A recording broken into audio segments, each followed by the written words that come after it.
सो trouble shooting mastery course की इस next video में चलिए हम बात कर लेते हैं विंडोज ट्रबल शूटिंग के ऊपर, है ना। तो लास्ट वीडियो हमारी थी हार्डवेयर जो कॉमन प्रॉब्लम्स थी हमारी उसके ऊपर, एंड इसमें हम बात करेंगे जो सॉफ्टवेयर साइड है, विंडोज साइड है हमारी, मतलब कि ऑपरेटिंग सिस्टम साइड है। अब क्योंकि मैं ज़्यादातर विंडोज यूज़ करता हूँ, मैक वगैरह और ऐसा नहीं है, तो हम विंडोज के बारे में बात करेंगे। और इसमें जो हम बात करने वाले हैं, वो चाहे आप मैक यूज़ कर रहे हो चाहे लिनक्स यूज़ कर रहे हो, तो कुछ कुछ ये जो है कॉमनैलिटी रहेगी। तो अगर आपको एक आइडिया विंडोज़ का है तो अब बाकी में भी दिक्कत नहीं आएगी आपको, है ना। हल्का सा गूगल आपको करना पड़ सकता है। कुछ पॉइंट्स डिस्कस करने हैं अपने को। तो पहला जो पॉइंट है कि in troubleshooting what to keep in mind while troubleshooting, तो ये एक रिमाइंडर्स है। मैंने बोला था कि मैं आपको पोक करता रहूंगा, कि याद दिलाता रहूंगा why we are discussing these things. Troubleshooting क्यों करनी है, एक अप्रोच मेथडोलॉजी क्यों रखनी है, ऐसे ही हवा में तीर क्यों नहीं उड़ाने हैं। तो ये उसके बारे में रहेगा। देन रहेगा आपका नेक्स्ट पॉइंट्स, जैसे कि प्रॉब्लम प्रिवेंशन है, हैविंग ए बैकअप प्लान है। तो ये कुछ बातें करेंगे। और फिर विंडोज के अंदर है ना, जैसे मैं विंडोज 11 यूज कर रहा हूँ, तो उसमें क्या क्या है ऐसे टूल्स एंड यूटिलिटीज कौन सी हैं जो आप यूज कर सकते हो ट्रबल शूटिंग के लिए, ठीक है। और फिर कुछ कमांड्स हैं जो हम ऑलरेडी भी डिस्कस कर चुके हैं, पर विंडोज के कंटेक्स्ट में हम फिर बात करेंगे। तो चलिए आगे बढ़ते हैं हमारे कंटेंट की तरफ। तो सबसे पहले अगर आप बात करेंगे किसी भी तरह की ट्रबल शूटिंग हो, सॉफ्टवेयर हार्डवेयर नेटवर्क वट, तो सबसे पहला कोर काम हमारा क्या होता है, आइसोलेट करना प्रॉब्लम को, कि ये हार्डवेयर की प्रॉब्लम है या सॉफ्टवेयर की प्रॉब्लम है, मेरे खुद के डिवाइस की प्रॉब्लम है या रिमोट डिवाइस दूसरे डिवाइस की। जैसे आप किसी प्रिंटर को एक्सेस नहीं कर पा रहे, प्रिंट नहीं आ पा रहा नेटवर्क प्रिंटर पे आपका, है ना। सर्वर से कुछ डाउनलोड या अपलोड नहीं कर पा रहे हो किसी एफटीपी सर्वर से, तो ये देखना कि भाई ये मेरे कंप्यूटर की या फिर सर्वर की प्रॉब्लम है, हार्डवेयर की है, केबल की है, ठीक है, या फिर मेरे ऑपरेटिंग सिस्टम की है, कुछ ऐसा है जो अलाउ नहीं है, मुझे उस लेवल की परमिशन नहीं है मेरे अपने डिवाइस पे या सर्वर की साइड पे, ठीक है। भाई मैं कहाँ तक अपनी जो डेटा उसको भेज पा रहा हूँ, ट्रेस करके देखेंगे जैसे हम अभी बात करेंगे। तो ये सबसे पहले अपने को बेसिक आना चाहिए। ट्रबल शूटिंग का बेसिक इसको क्या बोलते हैं, यही है कि आइसोलेशन, काम करना उसके रेमेडीज पे, है ना, सॉल्यूशन पे, वो अलग बात है। जितना अच्छे से और जितना जल्दी आप आइसोलेट करते हैं प्रॉब्लम को, उतना ही एक मेथडोलॉजी आप डिवाइस करने में कामयाब हो पाएंगे। सिंपल सी बात है, ठीक है। ये सारी बातें हैं वही है। हाँ, मैंने यहाँ पे एक BSOD लिखा है, हार्डवेयर में ये एक प्रॉब्लम थी जो हम डिस्कस करना भूल गए थे, ब्लू स्क्रीन ऑफ डेथ। तो ये मुझे याद आया, इसमें एक पॉइंट लिखा हुआ था, आस्क व्हाट चेंज्ड, कि अगर कोई प्रॉब्लम आती है तो बहुत बार ऐसा होता है कि आपने कुछ चेंज किया होगा उस वजह से। तो एक कॉमन प्रॉब्लम, कॉमन तो नहीं है खैर, बट हाँ पुराने कंप्यूटर्स में कई बार आ जाती है। मान लो आपकी क्या बोलते हैं, हार्ड ड्राइव में कोई प्रॉब्लम आ गई, आपके रैम में कोई प्रॉब्लम आ गई, मतलब किसी हार्डवेयर में ज्यादातर ये इश्यू आते हैं। उसमें प्रॉब्लम होने की वजह से आपका क्या होगा, जैसे आप ऑन करोगे या फिर चलते चलते भी, तो आपका जो लैपटॉप या पीसी है वो बिल्कुल नीली स्क्रीन हो जाएगी उसकी, blue, blue screen of death बोलते हैं, मतलब कि वो डेड हो गया, उसके आगे कुछ नहीं चलेगा, सिर्फ वो स्क्रीन दिखेगी आपको। तो उसका केस क्या है कि भाई उसमें हम ये देखते हैं, जैसे मान लो आपने कोई ड्राइवर चेंज किया होगा, ठीक है, कोई अपडेट किया होगा कोई ड्राइवर किसी भी चीज का, तो उससे भी वो एक हो सकता है, मतलब चेंजेस। या फिर हो सकता है कि रिसेंटली आपने रैम चेंज करी थी, कुछ दिन सही चली, लेकिन फिर वो ब्लू स्क्रीन ऑफ डेथ दिखाने लगा, तो मतलब रैम की वजह से वो इशू हो सकता है। तो हार्डवेयर या सॉफ्टवेयर देखिए क्या क्या चेंजेस हुए थे, उनकी वजह से या तो रोल बैक करिए या रीइंस्टॉल या ऐसा कुछ करिए या डिवाइस चेंज करके देखिए। और उसकी एक सिंपल सी एक ट्रबल शूटिंग ये होती है, आपको बता देता हूँ, बहुत जगह काम करती है, कि आप एक एक करके अपने हार्डवेयर, अगर मान लो हार्डवेयर की प्रॉब्लम थी, एक एक करके अपना हार्डवेयर चेंज करके देखिए। मान लो यहाँ पे तो मैंने एग्जांपल दे दिया था भाई, रैम का एग्जांपल था वो, आपको पता ही था। लेकिन अगर नहीं पता आपको कि भाई कौन सा हार्डवेयर कॉज कर रहा है प्रॉब्लम, तो पहले हार्ड ड्राइव निकालिए, उससे देखो कि हार्ड ड्राइव दूसरी लगाओ तो चल रहा है सही, तो अपने मान लो उसकी वजह से दिक्कत थी तो वो हो गया। हार्ड ड्राइव से नहीं फर्क पड़ा, फिर रैम, इस तरह से आप मतलब कि करके देख सकते हैं। स्वैपिंग मेथड बोलते हैं इसको। अब आप सोचोगे कि आपके पास इतनी घर पे हार्ड ड्राइव कहाँ पे होंगी, है ना।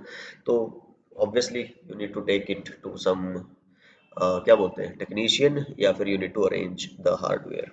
तो वो तो ऑब्वियस सी बात है, ठीक है जी। तो प्रॉब्लम प्रिवेंशन, तो कुछ इसमें ऐसा है बताने लायक, ये सब बातें हम कर चुके हैं आई गेस। तो जैसे बोलते हैं ना कि भाई हार्डवेयर और सॉफ्टवेयर अगर आप अच्छा लोगे ओरिजिनली, जैसे मैं अभी माउस लेने गया था वायरलेस, है ना, तो कह रहा कि सर 150 रुपये का भी, 200 रुपये का भी है, 350 का भी है, ब्रांडेड भी है, वारंटी वाले भी हैं, नॉर्मल भी हैं जिनको हम एक दिन की चला के दिखा देंगे। तो समझ रहे हो ना क्या कहना चाह रहा हूँ मैं? अच्छे एक बार महंगा रोए एक बार, सस्ता रोए बार बार, तो ये बहुत अच्छी सही बात है। तो देख लो अगर आप ऐसा कर सकते हो तो, अगर अफोर्डेबल है तो बार बार की जो चिक चिक चिक चिक है ना, टेंशन है वो मिट जाती है सच में जिंदगी में। सॉफ्टवेयर में भी हम बहुत दफा ऐसा लगता है कि यार क्रैक ये वर्जन और वो वर्जन। हैबिट बनाओ कि ओरिजिनल चीजें, अच्छी चीजें इस्तेमाल करो। पर्सनल लेवल पे करोगे, प्रोफेशनल लेवल पे चीजें वो आगे, वो हैबिट बहुत काम आएगी। ठीक है। तो थोड़ा बहुत पैसा अगर लगाना पड़ रहा है तो it will pay you in longer run. तो ये मेरा पर्सनल एक्सपीरियंस है। पैसा और कमाने के तरीके ढूंढो, वो एक अलग बात है ना। तो चिंदी चोरी से कुछ नहीं ज्यादा फायदा होता।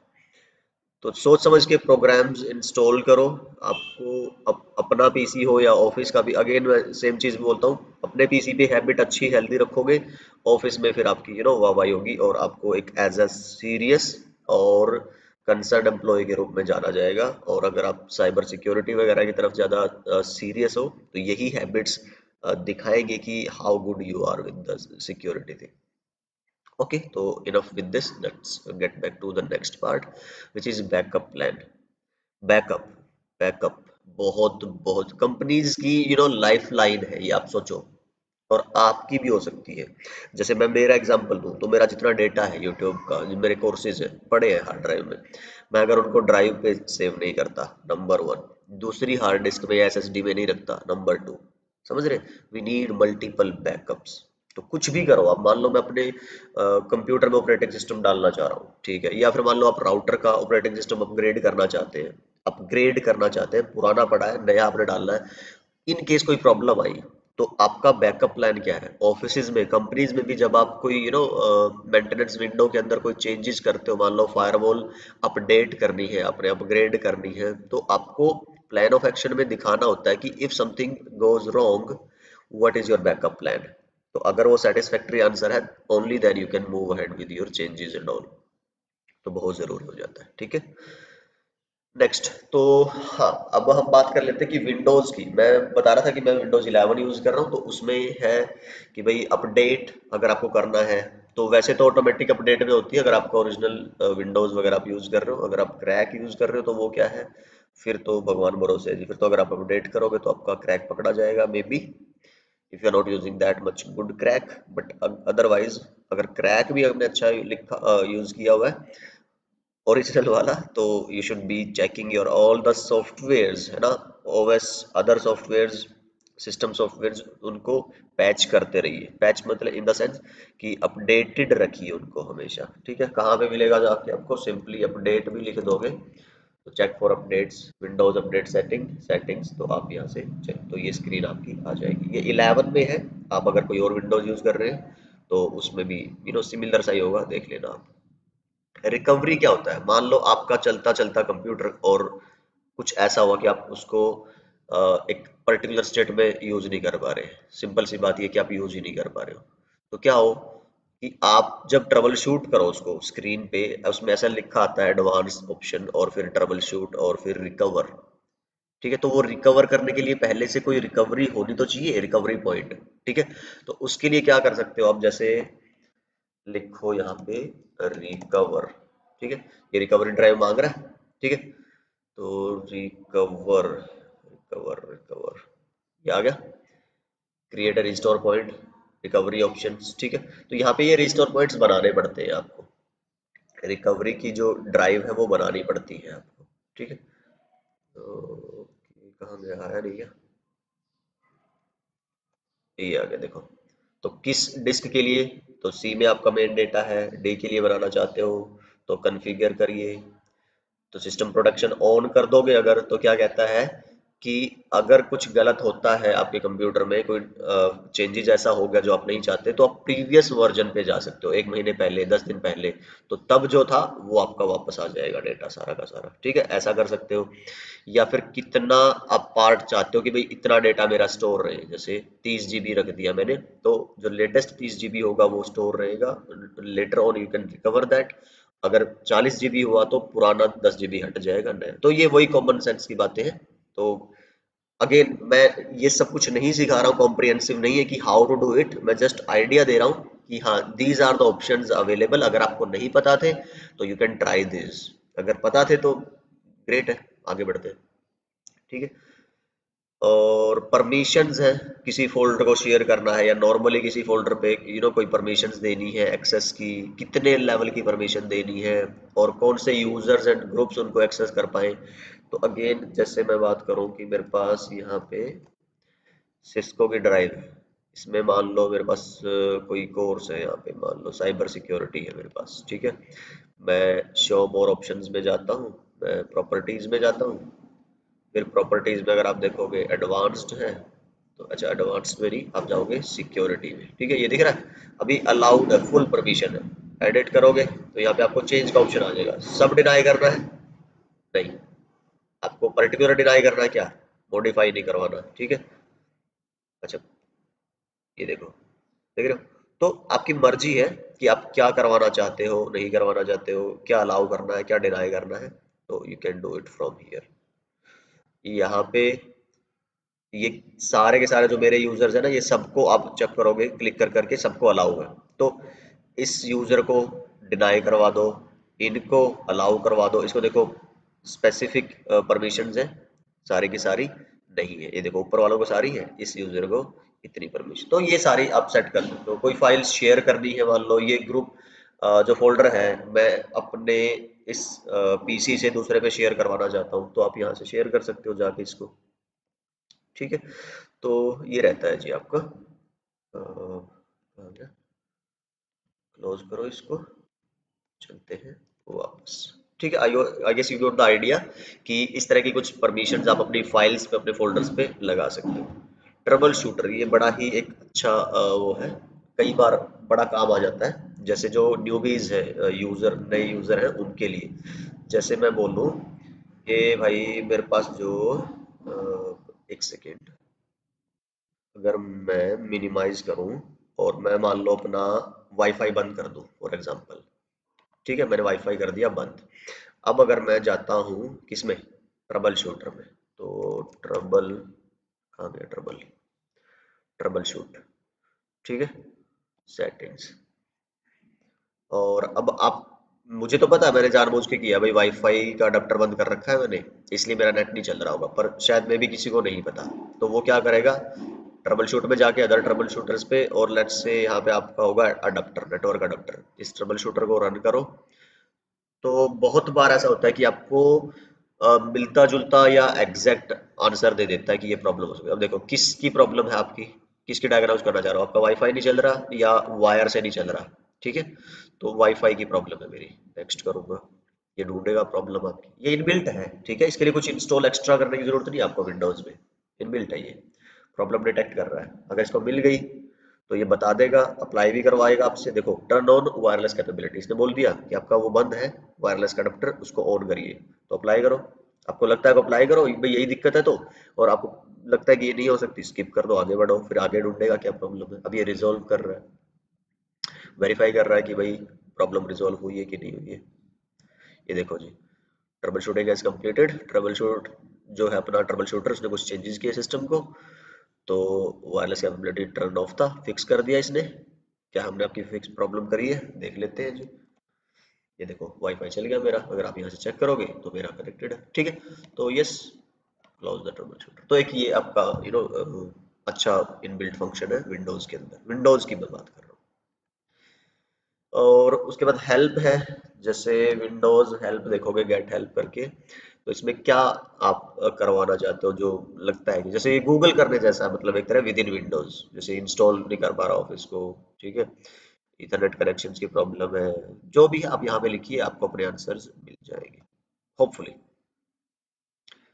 ओईएम सपोर्ट, OEM होता है ओरिजिनल इक्विपमेंट मैन्युफैक्चरर। जैसे मैंने ये स्क्रीनशॉट लगाए हैं तो मैं दिखा भी देता हूँ कहाँ से लगाए हैं। एचपी की एक एप्लीकेशन है प्रिंटर की मेरे पास, प्रिंटर में कोई दिक्कत आ रही है आपको, तो एक रीजन सॉरी एक सोल्यूशन ये हो सकता है कि आप एचपी से ही पूछ लो कि भाई हो सकता है मेरे प्रिंटर में दिक्कत है। यहाँ से दिख रहा है आपको, having printer problems this can fix help. ठीक है, तो जैसे डायग्नोज एंड फिक्स का ऑप्शन होता है, ये स्टार्ट करोगे, driver check issue not fixed, तो ड्राइवर ही नहीं मतलब आपके अपडेटेड नहीं होंगे या फिर कोई मिसिंग होगा मेरे केस में। ठीक है, तो वो ठीक करिए, फिर या तो ये आना नहीं चाहिए, और फिर ठीक करने के बाद भी अगर ये आ रहा है ड्राइवर इंस्टॉल करने के बाद प्रॉपरली, तो फिर नेक्स्ट करिए, कुछ और बताएगा आपको। ठीक है, ऑनलाइन ट्रबल शूटिंग है, अगर ड्राइवर मिसिंग थे यहाँ से डाउनलोड कर सकते हो। तो बहुत सारी ऐसी चीजें हैं जो कोई भी सॉफ्टवेयर या हार्डवेयर आप खरीदते हो तो उसके साथ हेल्प मिलती है आपको, तो ये वो हेल्प OEM हेल्प बोलते हैं उसको। ठीक है, थर्ड पार्टी टूल्स है कुछ, जैसे आपकी सी क्लीनर है, बहुत अच्छा टूल है, एक वर्ल्ड वाइड फेमस टूल है, बहुत टाइम से बहुत सारे लोग यूज करते हैं। क्या काम है, आपकी ना temp files, prefetch files, junk files बन जाती हैं कंप्यूटर के अंदर। जैसे मैं अगर आपको दिखाऊं तो टेम्प में जाओगे, कंटिन्यू करो, टेम्प फाइल है, ये सारी की सारी देखो कितनी सारी, अरे यार मेरे को भी काफी टाइम हो गया डिलीट करे। तो पहले के टाइम पे क्या होता था ना, ज्यादातर आजकल तो देखो हमारे पास प्रोसेसर और मेमोरी वगैरह बहुत काफी होती है, 8 8 GB नॉर्मली है सबके पास, तो इसलिए इन चीजों से इतना स्लो नहीं होता कंप्यूटर। पहले 256 MB, 128 MB, 512 MB ऐसे रैम हुआ करते थे, जीबी भी नहीं थी है ना। तो उस टाइम ये जो स्पेस क्या बोलते हैं ऑक्यूपाई कर लेती थी फाइल्स ना, तो सिस्टम स्लो हो जाता था, तो बार बार क्या करना पड़ता था इनको डिलीट करके, बोलते थे कि हाँ आपका सिस्टम थोड़ा सा फास्ट अप हो जाएगा। देखो 3.44 GB, 4 GB के करीब की ये फाइल्स बनी हुई है मेरी, बहुत टाइम से डिलीट नहीं किया होगा मैंने। तो आप इनको करिए डिलीट, ये तो आपको मैनुअली करनी पड़ रही है, कुछ जो है अभी काम चल रहे हैं ना उसको ये डिलीट नहीं करेगा, तो उसको स्किप कर दो। ये हम मैंने कुछ खोल के रखा होगा, अभी कर रहा होगा तो कुछ काम है ये। ठीक है, ओके, सो एक ये होता है, एक और होता है आपका प्रीफैच। प्रीफैच, विंडो आर करो, प्रीफैच की फाइलें निकालो, और ये देखो ये भी बहुत सारी बनी हुई है, इनको भी तो ये मैं खुद कर रहा हूँ। और अगर आप सी क्लीनर यूज कर लेते हैं तो वो ये काम आपके लिए खुद करता है, समझ रहे हो, आपकी रजिस्ट्री को क्लीन करके रखना, आपकी हार्ड ड्राइव को, रैम को, सब नाम से दिख रहा है ना सी क्लीनर, तो सी का जितना भी, क्योंकि परफॉर्मेंस किस पे डिपेंड करती है, आपकी सी ड्राइव पे, तो ये उसको क्लीन करके रखता है, सिंपल सा फंडा ये। ठीक है, सी क्लीनर। देन आपको पार्टीशनिंग के रिलेटेड कुछ भी करना है, जो आपकी हार्ड ड्राइव है 1 TB 2 TB की, उसको आपने लेट्स से जब आप विंडो इंस्टॉल कर रहे हो आपने सारा एक ही पार्टीशन बना दिया, उसके बाद लगता है कि यार 3 पार्टीशन बनाने हैं, आपने 3 बनाए थे, अब लगता है 5 बनाने हैं, 2 रखने हैं, तो श्रिंक करना है किसी एक पार्टीशन का साइज दूसरे का बढ़ाना है। जैसे मैं अगर बात करूं कि मेरे पास ये 195 GB की है, ये 195 GB का है, ये 214 GB का है, तो मैं इसको घटाना चाहता हूँ, टैग के साइज को 150 रखना चाहता हूँ, इसको बढ़ाना चाहता हूँ 250 करना चाहता हूँ, इस तरह से। तो ये अगर नॉर्मली आप करते हैं ना तो प्रॉब्लमेटिक होता है। तो नॉर्मली कहाँ से निकालना होता है ये, या तो लिख दो डिस्क मैनेजमेंट, दिख रहा है, या फिर सिंपली आप क्या करो, विंडो आर करो, यहाँ पे लिखो डिस्क mgmt.msc, तो डायरेक्ट आपको डिवाइस मैनेजर से भी निकाल सकते थे ये, पर एक शॉर्टकट है वो भी बताऊंगा आपको कैसे करना। ये देखो इनके रिलेटेड कुछ भी आपको करना है, आप नॉर्मली मान लो कि मेरे पास अच्छा ये तो मेरी वो है क्या बोलते हैं SSD है ऊपर वाली, तो डिस्क 0, डिस्क 1 मेरी है हार्ड ड्राइव। तो मान लो ये है कोर्स, राइट क्लिक करोगे, श्रिंक करना है, डिलीट, फॉर्मेट, चेंज ड्राइव, तो ये बहुत सारी चीजें आप यहाँ से कर सकते हो, बड़ा ही इंटरेस्टिंग होता है। तो बट हाँ, मैं क्या कह रहा था, इसको आप अगर उस सॉफ्टवेयर के थ्रू करते हो तो इट्स वेरी हेल्पफुल। कौन सा, मिनी टूल पार्टीशन, और ये एक एग्जांपल है, ऐसे बहुत सारे टूल्स हैं। अब अगला फेज क्या है कि मान लो आपके कंप्यूटर में कोई दिक्कत है या आपके फ्रेंड के कंप्यूटर में कोई दिक्कत है, और वो एक्सपर्ट नहीं है, आप एक्सपर्ट हैं, तो आप क्या कहेंगे कि यार मुझे ना रिमोट दे दे अपने कंप्यूटर का। तो अगर आपने काम किया हो रिमोट पे, टीम व्यूअर या एनीडेस्क या नॉर्मल विंडोज इनबिल्ट, तो आपको पता होगा। जिसको नहीं पता मैं बता देता हूँ थोड़ा सा, कि विंडोज के अंदर ऐसे टूल्स होते हैं, रिमोट असिस्टेंट्स, रिमोट डेस्कटॉप, जिनको आप यूज कर सकते हो। तो जैसे आप लिखोगे रिमोट डेस्कटॉप कनेक्शन, तो आपके दूसरे कंप्यूटर की आईपी जिसपे इंटरनेट चल रहा हो, देखो इंटरनेट तो चलना चाहिए ना, तभी आप एक्सेस ले पाओगे किसी का। तो जैसे ही आप उसके आईपी डालोगे, आप कनेक्ट करोगे, तो उसकी स्क्रीन आपके पास आ जाएगी। ठीक है, और फिर आप जो चाहो उसके डिवाइस पे कर सकते हो, वो कुछ नहीं कर पाएगा, आप करोगे फिर। ठीक है, तो जो भी चेंजेस आपको करने हैं, लगता है कि प्रॉब्लम थी, वो आप ठीक करो। ऐसे ये तो इनबिल्ट है। तो ये थर्ड पार्टी है। कौन सा? एक तो टीम व्यूअर है जो इंडस्ट्री में बहुत रेपुटेटेड है, एक एनीडेस्क है। आई गेस एनीडेस्क को लेस सिक्योर समझा जाता है टीम व्यूअर से। ठीक है, team viewer is more professional. तो इसमें आपको काफी सारे ऑप्शन मिलते हैं रिमोट लेने, इसमें आप इवन फाइल भी ट्रांसफर कर सकते हो रिमोटली एक कंप्यूटर से दूसरे में। ठीक है, तो ये दो ऐप हुए। अब आपको अपने कंप्यूटर की विंडोज कंप्यूटर सिस्टम के अंदर जानना है आईपी की डिटेल्स, कनेक्शंस की डिटेल्स, अडेप्टर की डिटेल्स। तो उसके लिए क्या करना है, या तो नॉर्मली आप वही नेटवर्क एंड शेयरिंग सेंटर को सर्च करिए, उसमें जाइए, या फिर एक सिंपल सा शॉर्टकट लिखा है मैंने यहाँ पे ncpa.cpl। ठीक है, ncpa.cpl में क्या करेंगे, यहाँ पे जिस भी उसकी आपको, जैसे मेरे पास ये एक कनेक्शन था, ये अभी मेरा फिलहाल करंट कनेक्शन चल रहा है वाईफाई का, मेरा ब्लूटूथ है, ठीक है, नॉट कनेक्टेड दिखा रहा है, इंटरनेट मैंने केबल नहीं लगा रखी। तो कोई भी अडाप्टर, मान लो आपको इस वाले कनेक्शन की डिटेल जाननी है, तो इस पे राइट क्लिक करोगे, डिसेबल करना है इनेबल करना है यहाँ से कर सकते हो, आगे बात करेंगे। डायग्नोज यहाँ से अगेन आप कर सकते हो, वो मैंने जो बताया था आपको, काइंड ऑफ ट्रबल शूटर है ये। स्टेटस पे जाना है आपको, डिटेल्स पे जाना है आपको, और यहाँ से देख लो जी, ये सारे डिटेल्स है कि भाई इसका बैक एड्रेस क्या है, एनआईसी का डीएचसीपी इनेबल्ड है बिल्कुल। तो आईपी4 एड्रेस कौन सा मिला हुआ है इसको, 19.1। ठीक है, तो सर्वर कौन है इसका, 119.254, जिससे इसको ये आईपी मिल रही है। ठीक है, ये सारे डिटेल्स आपके कनेक्शन के डिटेल्स। तो आप यहाँ से ये चेक कर सकते हो कि अगर मान लो कि आईपी की दिक्कत है, आईपी नहीं मिल रहा, या गेटवे की दिक्कत है कि भाई गेटवे रॉन्ग कॉन्फ़िगर्ड है स्टैटिकली या इन द डीएचसीपी सर्वर, तो यहाँ से देख लो कि स्टैंडर्ड कौन सा होना चाहिए था और वो है कि नहीं है। समझ रहे? ठीक है, तो ओके है जी। यहाँ से आप चेक कर सकते हो, प्रॉपर्टीज में जाओगे, ये आप यहाँ से आईपी वगैरह चेंज करना है तो और ओके, यहाँ से आगे बढ़ते हैं फिर हम। ये सारा मैंने बताया आपको अभी। कंप्यूटर मैनेजमेंट, कुछ ऑप्शन है, जैसे या तो आप यहाँ पे मैनेजमेंट लिखिए, मैनेजमेंट डिवाइस मैनेजर आ जाएगा। ठीक है, या फिर आप क्या करते हैं, जैसे यहाँ पे ये पीसी है ना, इस पे राइट क्लिक करके और शो मोर ऑप्शंस करिए, मैनेज पे जाइए, यहाँ से भी आ जाएगा। ठीक है, तो कई सारे ऑप्शंस हैं जिससे आप ये ओपन कर सकते हो। चलिए जी, इसमें काफी सारी चीजें आपको मिलती है देखने को। तो सिस्टम टूल्स है, टास्क से, अगर आप गूगल करेंगे ना तो बहुत सारी चीजें हैं, आप अपने कंप्यूटर में शेड्यूल करवा सकते हो कि वो ऑटोमेटिक एक फिक्स टाइम पे, फिक्स डेट पे होती रहे। ठीक है, इवेंट व्यूअर हमने बात किया था, इस लॉग में बताया था कि जो कंप्यूटर के लॉग्स हैं वो सारे के सारे एक जगह पे सेव होते रहते हैं। जो भी आप काम करते हो ना, तो वो सारे के सारे लॉग फाइल्स आपकी बनती रहती है। ठीक है जी, तो ये देखो ऐसे चेक कर सकते हो, एप्लीकेशन के लेवल के कौन से लॉग बने हुए होंगे, सिक्योरिटी के लेवल पे कौन से लॉग्स बने होंगे। It will take some time to show you on the screen, but yes you can check here. ये देखो, ठीक है, ये इसके अपने इंटरनल सिक्योरिटी चेकअप चल रहे होंगे, वो दिखा रहा है आपको। ओके, तो ये आपका इवेंट व्यूअर हुआ।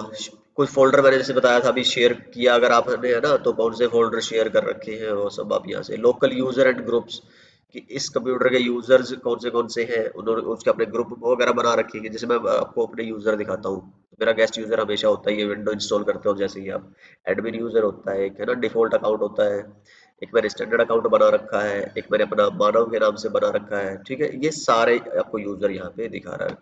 ग्रुप्स में अगर आप जाते हो देख लो। ठीक है, परफॉर्मेंस है आपका, मॉनिटरिंग टूल्स, जैसे आप यहाँ पे देखो परफॉर्मेंस मॉनिटर, ये मैं आपको टास्क मैनेजर के अंदर भी दिखा दूंगा, उसमें भी आ जाएगा ये। ठीक है, तो डिवाइस मैनेजर, अगर आप फिर इनमें से ज्यादातर आप यूज नहीं करोगे, यूज करोगे डिवाइस, सबसे ज्यादा इसमें डिवाइस मैनेजर और डिस्क मैनेजर, ये डिवाइस मैनेजर ही ज्यादा यूज होता है।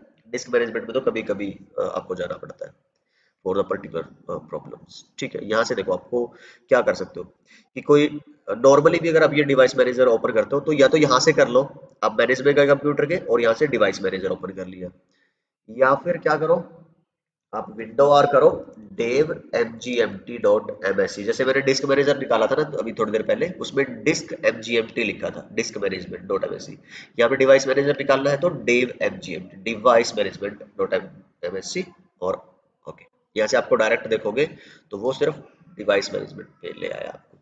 यहाँ से आपको नॉर्मली अभी कोई दिक्कत नहीं दिख रही होगी, देखो सब ओके रिपोर्ट दिख रहा है, बैटरीज का है, मेरे को कंप्यूटर का है, ठीक है, और डिस्प्ले का है, लेट्स से मेरा पोर्ट्स का है।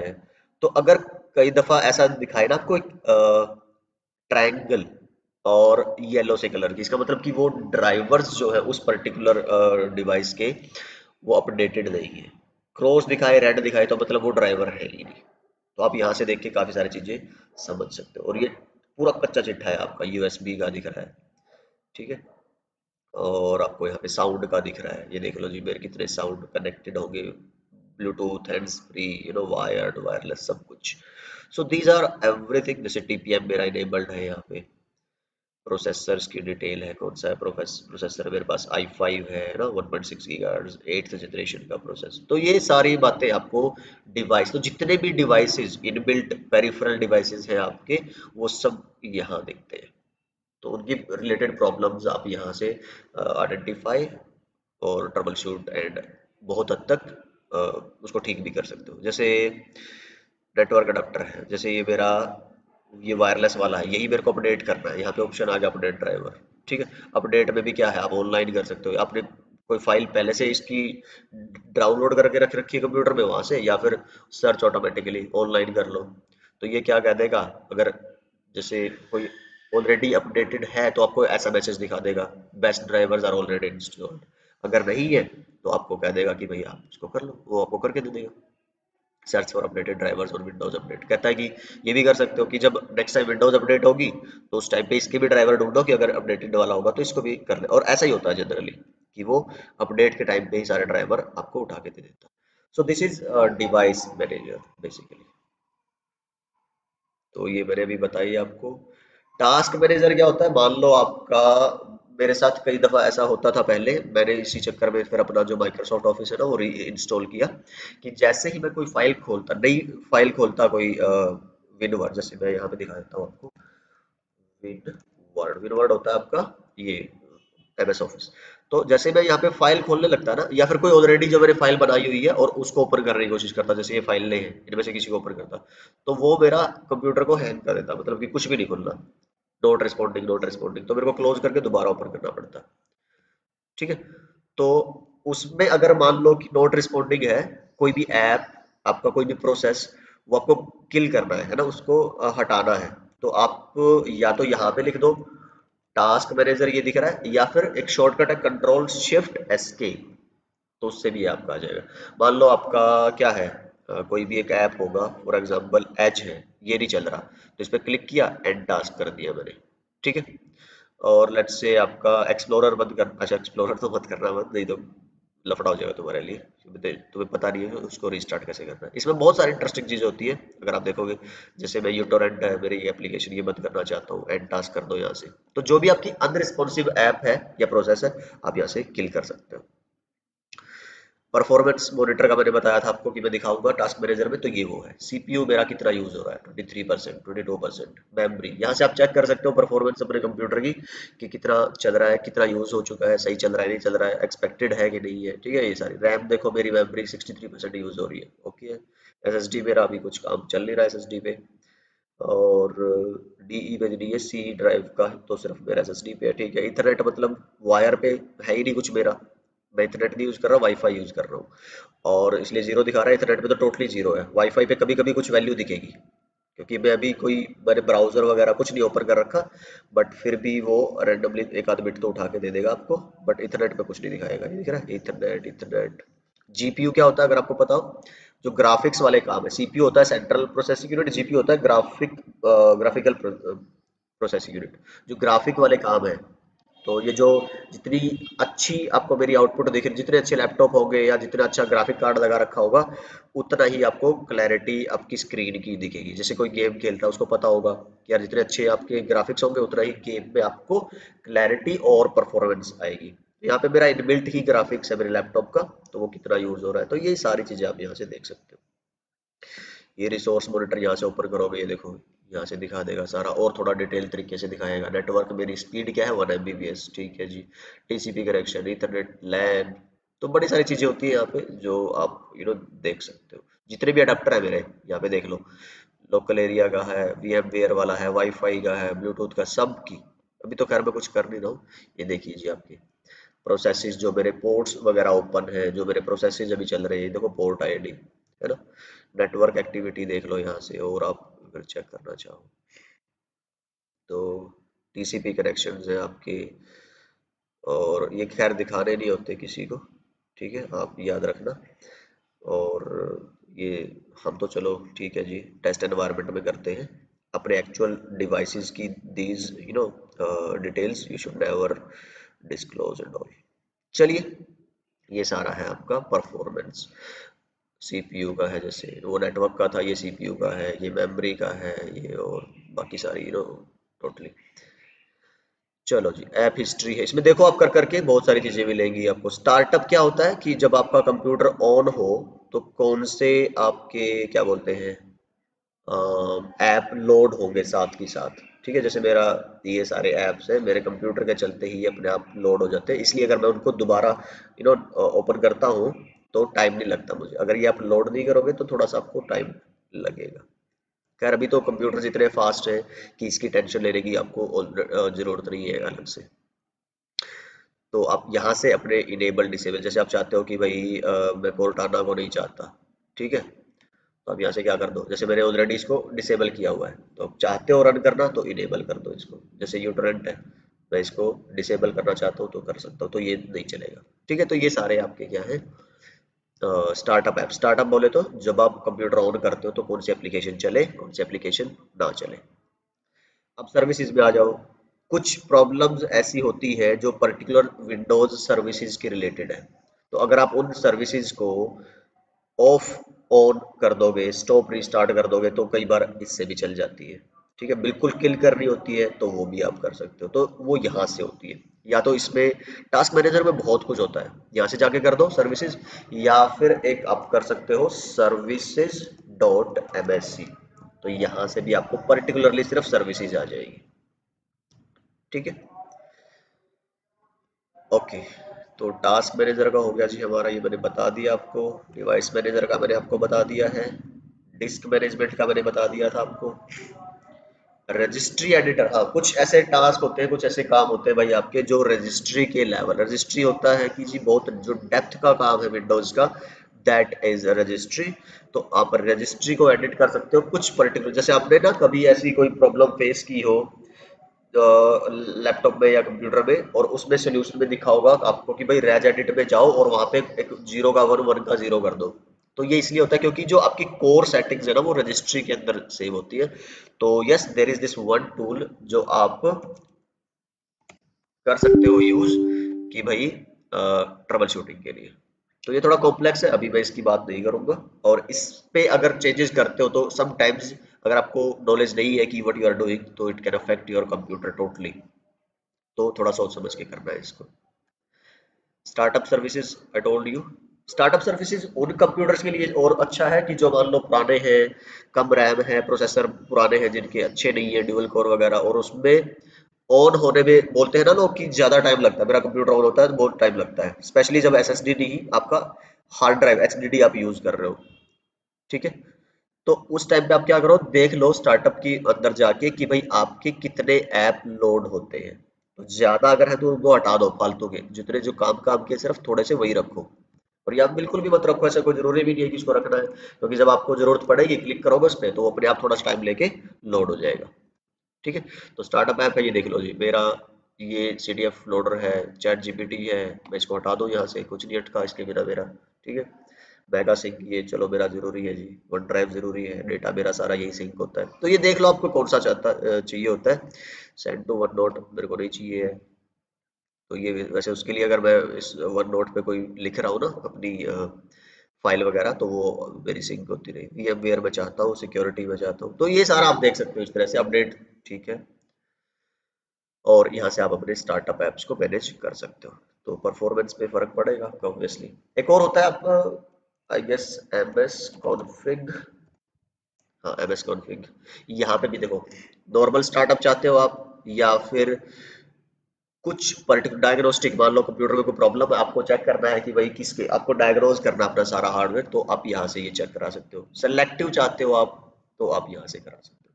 तो बड़ी सारी चीजें होती है जो आप करवाने को तो करवा सकते हो। बूट में जाओगे, अब कोई बोलता है कि भाई मेरा कंप्यूटर अगेन वही स्लो स्टार्ट होता है, टाइम बहुत लेता है ऑन होने में, तो यहाँ पे आप जाओ बूट में, एडवांस ऑप्शंस में जाओ, नंबर ऑफ प्रोसेसर पे क्लिक करके अपनी कोर बढ़ा लो कि अभी सिर्फ एक प्रोसेसर की एक कोर उसको लोड करवा रही थी, अभी आप दो कर दो, तो दो कोर आपके लोड करवाने का, तो यहाँ से बहुत फास्ट हो जाएगा आपका।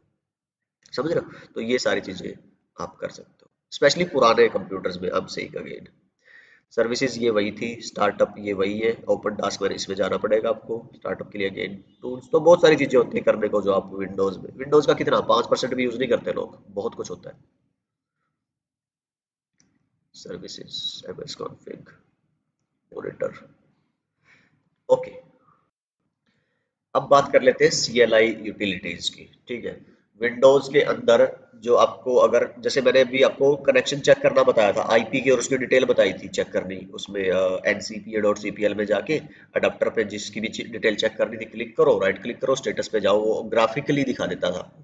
पर सेम अवेलेबल है आपके पास CLI में।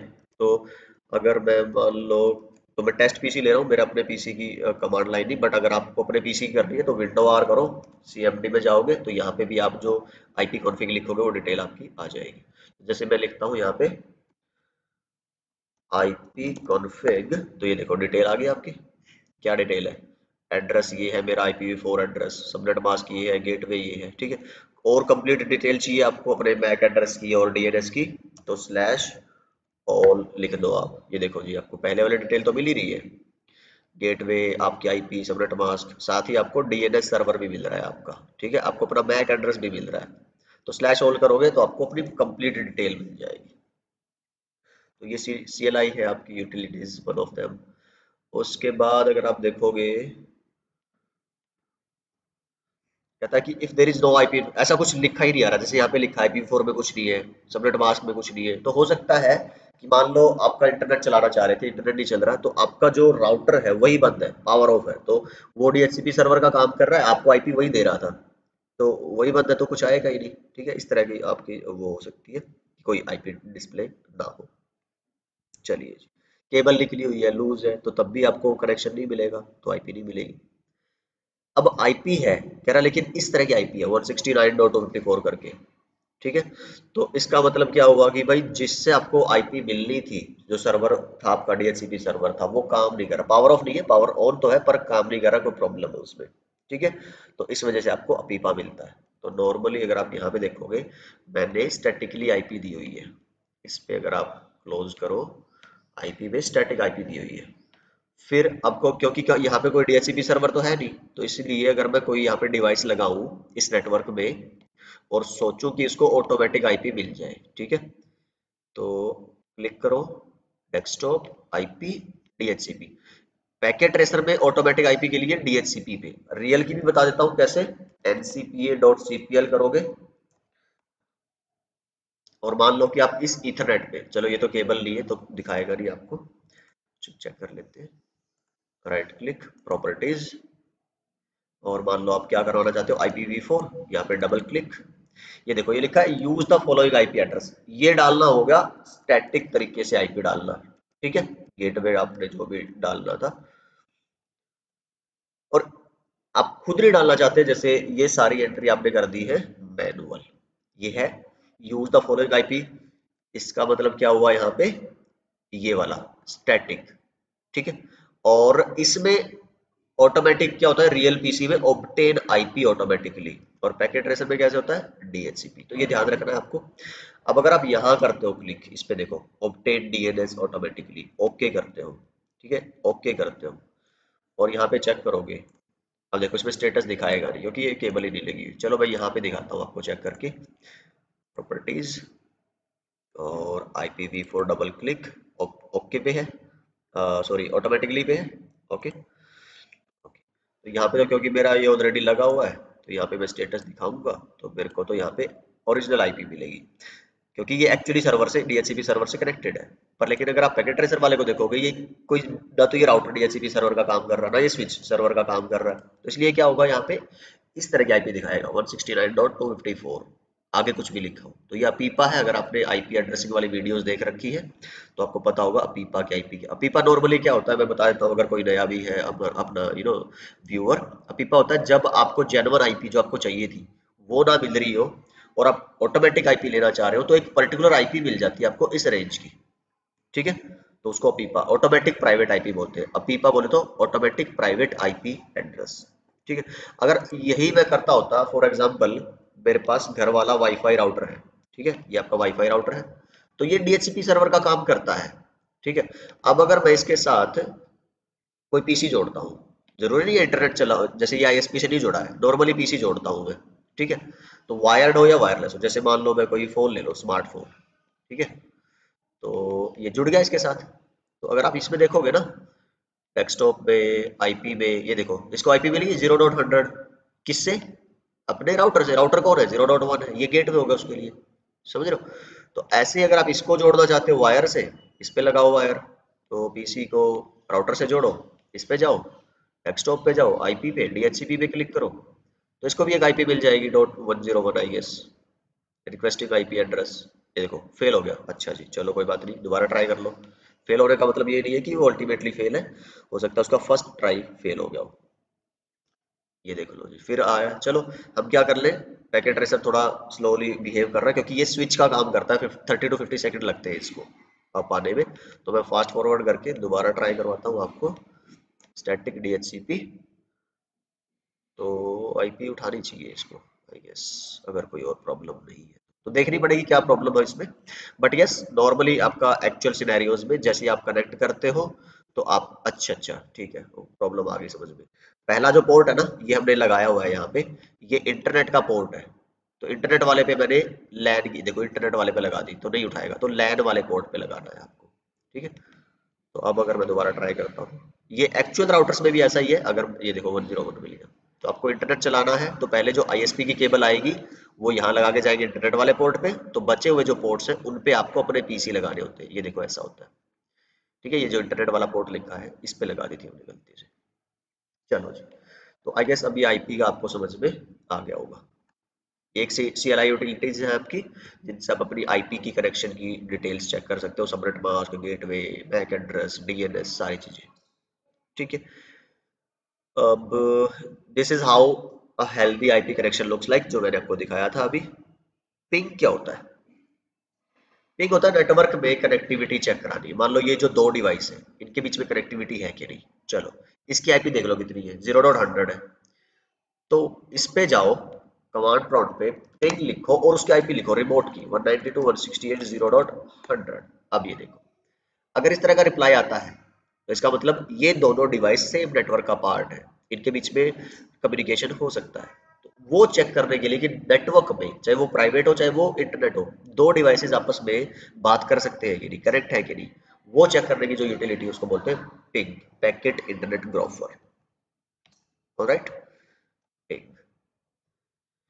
और अगर टाइम आउट आता है और अनरीचेबल आता है, कुछ और लिखा आता है उस रिप्लाई के अलावा, तो इसका मतलब कि दिक्कत है दो डिवाइसेस की कनेक्टिविटी में। ये हम बात करेंगे आगे सारी। ट्रेस आर्ट क्या होता है, ट्रेस आरटी या ट्रेस रूट, तो ये होता है कि जैसे मैं विंडो आर करो, आपको सीएमडी में जाओ, यहाँ पे लिखो ट्रेस आरटी, विंडोज में ट्रेस आरटी चलता है और राउटर्स वगैरह में ट्रेस रूट चलता है। ट्रेस आरटी अगर आप देखोगे क्या होगा, मैं गूगल को ट्रेस करना, फेसबुक को ट्रेस करना चाहता हूँ, मैं फेसबुक तक जाने के लिए अपने को कहाँ कहाँ से होकर गुजरना पड़ रहा है, कौन से राउटर्स गेटवे क्रॉस करने पड़ रहे हैं। तो ये पहले मैं अपने राउटर पे जाऊंगा, ठीक है। फिर आप मेरे लोग यहाँ, मेरे वाईफाई राउटर से बाहर निकल के जो मेरा लोकल आईएसपी का राउटर है उस पे जाएगा, ठीक है। ये देखो जी, फिर तो अल्टीमेटली चेन्नई जाएगा, चेन्नई से हो सकता है वो ब्राजील से जाए, फिर ब्राजील से यूएस में, और फिर होते होते कई सारे हॉप्स, इनको हॉप बोलते हैं, ये राउटर क्रॉस हो रहे हैं। कहाँ तक, जब तक वो फेसबुक के सर्वर पे फाइनली नहीं पहुंच जाता। तो ये चेक करने के लिए आप ट्रेस आरटी यूज कर सकते हैं, देखो जी। 8 हॉप में वो पहुंच गया। ट्रेस आरटी होता है, पाथ पिंग होता है एक, पिंग का और ट्रेस आरटी का कॉम्बिनेशन है, जैसे facebook.com, ये देखो जी। ठीक है, तो इसमें और ज्यादा डिटेल दिखाता है आपकी। तो अगर मैं इसकी बात करूं आपको, ये मान लो मेरा डीएनएस सर्वर है 192.168.30.30, तो अगर मैं इसको पिंग करता हूँ, पिंग 192.168.30.30, तो अगर कोई दिक्कत नहीं है तो पिंग आना चाहिए। ये देखो जी, गड़बड़ आ गई, रिक्वेस्ट टाइम आउट। तो ये उससे क्या एग्जांपल है कि भाई कनेक्ट नहीं होगा मेरा ये उस सर्वर के साथ, तो बाय एनी रीजन। अच्छा, कनेक्टेड है, बट शुरू में क्योंकि आर्प की टाइम लग रही थी उसको, इसलिए आर्प अगर आपको पता है तो अच्छी बात है, नहीं तो फिर आप बेसिक्स ऑफ आईपी राउटिंग करके एक अपनी प्लेलिस्ट है, उसमें जाइए, उसमें आपको आर्प का मिल जाएगा कि आर्प का क्या लफड़ा होता है, कुछ जो शुरू के पैकेट्स हैं वो क्यों ड्रॉप हो जाते हैं। बट यस, अगर आप दोबारा करेंगे पिंग तो आपको चारों रिप्लाई मिलेगी। ठीक है, तो अब मैं चाहता हूं कि ये देखना भाई वहां तक जाने के लिए मैं किस पाथ से होके गया हूं। तो अगेन आप ट्रेस आर टी लिखिए, 192.168.30.30 लिखिए। ये देखिए क्या कह रहा है, आप पहले गए 10.1 तक। 10.1 कौन है मेरा, ये जो, एक सेकेंड, ये है मेरा 192.168.10.1। ठीक है, ये गेटवे जो मेरा है। आप पहले यहाँ गए, फिर कहाँ गए आप 20.2 पे। 20.2 कौन है, ये 192.68.20.2। फिर आप कहाँ गए, फाइनली जहाँ पे आपको पहुंचना था, जो इधर आपका डीएनएस सर्वर लगा हुआ है, जिसकी आईपी क्या थी 30.30। तो आपने चेक कर लिया कि भाई ये पाथ जो मेरा ट्रेवल हो रहा है नेटवर्क में एक डेस्टिनेशन तक जाने के लिए।